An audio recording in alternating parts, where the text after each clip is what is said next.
किसी ने बड़े कमाल की बात कही है कि दुनिया अगर आपको दुखी करे तो बुरा मत मानना, क्योंकि दुनिया उसी पेड़ पर पत्थर मारती है जिस पर सबसे मीठे फल लगे होते हैं। नमस्ते दोस्तों, मैं हूं आरजे कार्तिक। एक बड़ी छोटी सी कहानी एक भक्त की। गांव में रहते थे, उनसे जब भी कोई पूछता था क्या हाल चाल है तो हमेशा कहते थे ठाकुर जी जाने, मेरे हाल तो वही जानते हैं। ठाकुर जी का बड़ा छोटा सा उस गांव में मंदिर था। ये जो भक्त थे, इनके परिवार में इनकी एक बिटिया थी, 2 बेटे थे।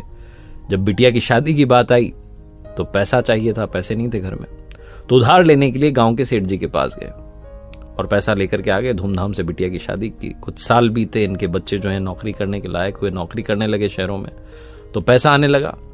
तो बच्चों ने कहा पापा आप जाकर के सारा पैसा चुका दो सेठ जी का। तो एक दिन सारा पैसा लेकर के गए और सेठ जी को कहा कि आपका सारा पैसा, ब्याज और मूलधन सब आपको मैं लौटा रहा हूं। सेठ जी ने एक पर्ची में लिख दिया कि आपका सारा पैसा मुझे प्राप्त हो चुका है। पर्ची इनको दे दी।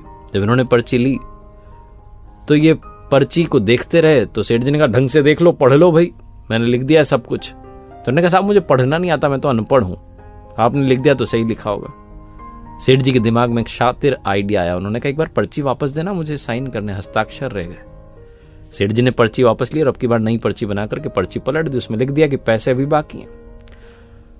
2-3 महीने के बाद में सेठ जी फिर से इनके घर पर आ धमके और कहने लगे कि साहब पैसे लाओ, पैसे तो बकाया है। इन्होंने कहा पैसे लौटा दे दिए। सेठ जी ने पर्ची दिखा दी, ये लो, ये रही पर्ची, एक तुम्हारे पास एक मेरे पास, तुम्हारी वाली देख लो, उसमें भी ये लिखा हुआ है। इनका दिमाग ठनक गया। उन्होंने कहा सेठ जी तो धोखाधड़ी कर रहे हैं। बिना देरी के कोर्ट का दरवाजा खटखटाया। न्यायालय में जब जज साहब के सामने सुनवाई शुरू हुई तो जज साहब ने कहा कि साहब बताइए क्या सबूत है। तो उन्होंने कहा साहब पर्ची है मेरे पास, लेकिन इसमें तो उन्होंने खेल कर दिया, जबकि मैंने तो सारे पैसे चुका दिए थे। जज साहब ने पूछा कि अच्छा कोई था वहां पर जिसके सामने तुमने पैसे दिए? भोला भाला भक्त एक ही बात जानता था। कहा कि ठाकुर जी थे, उनके सामने ही सारे पैसे दिए। जज साहब ने कहा कि अगली तारीख पर ठाकुर जी को पेश होना होगा। और पुलिस वाले गए ये नोटिस देने के लिए गांव में। तो वहां पूछा भाई ठाकुर जी कौन है यहाँ पर? तो गांव ने कहा साहब यहाँ इस नाम का कोई व्यक्ति नहीं रहता, ठाकुर जी का मंदिर जरूर है। अब कमाल आप देखिए कि जिस दिन वो सुनवाई शुरू हुई, जो तारीख आई जिस दिन ठाकुर जी को आना था, तो जोर की आवाज लगी ठाकुर जी हाजिर हों, ठाकुर जी हाजिर हों। कोर्ट रूम में एक बूढ़े व्यक्ति चल करके आते हैं, माथे पर चंदन का तिलक लगा हुआ है, आकर के कटघरे में खड़े हो जाते हैं और जज साहब पूछते हैं क्या नाम है? कहते हैं मेरा नाम ठाकुर जी है। जज साहब कहते हैं तुम्हारे सामने पैसे दिए थे? बोले हाँ मेरे सामने पैसे दिए थे। जज साहब ने कहा सबूत क्या है?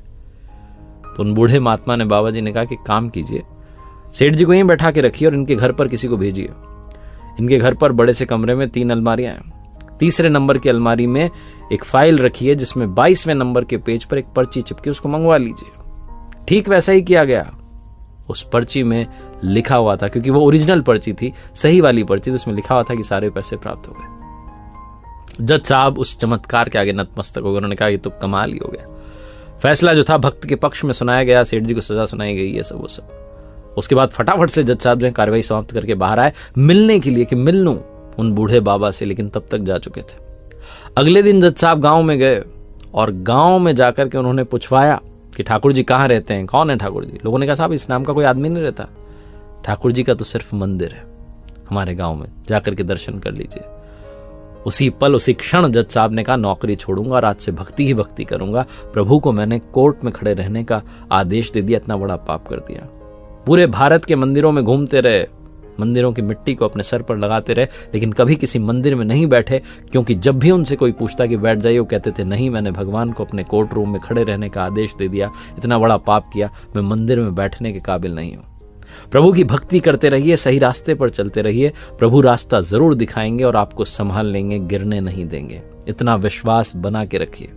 एक बार फिर से वही बात जो अक्सर आपसे कहता हूं, ऊपर वाले के आशीर्वाद, अपनी मेहनत और अपनों के प्यार के साथ कर दिखाओ कुछ ऐसा कि दुनिया करना चाहे आपके जैसा।